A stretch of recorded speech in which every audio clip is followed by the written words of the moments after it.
ஒருத்தன் 50 புரோட்டா சாப்பிடணும்னு சொல்லி பந்தயம் கட்டி தோத்து போயிட்டான்ல. பந்தயத்துக்கு நாங்க வரலாமா? தாராளமா, இவனை தவிர யார் வேணாலும் வரலாம். என்ன பந்தேன? ஒரு ஆளு 50 புரோட்டா சாப்பிடணும். அப்படி நீங்க யாராவது சாப்பிட்டீங்கன்னா நான் உங்களுக்கு 100 ரூபா தருவேன். புரோட்டாவுக்கு காசே தர வேணாம். மாறா தோத்து போயிட்டீங்க, நீங்க எனக்கு 100 ரூபா தரணும். கொடுத்துட்டு சாப்பிட்ட புரோட்டாவுக்கு பில்ல கட்டிட்டு போயிட்டே இருக்கணும். என்ன 50 புரோட்டாவா? ஆமா.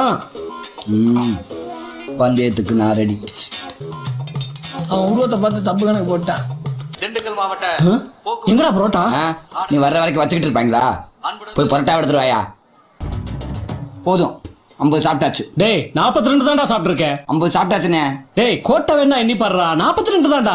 50 சாப்பிட்டு எனக்கு தெரியாதா? வச்சு எனக்கு தெரியாதா 42 தான் சாப்பிட்டேன்னு? முடியாது. நீ கல்லாட்ட அடைங்க, நான் ஒத்துக்க மாட்டேன். நான் சாப்பிட்டேன். எல்லா கோட்டையும் அழிங்க. நான் முதல்ல இருந்து சாப்பிட்றேன்.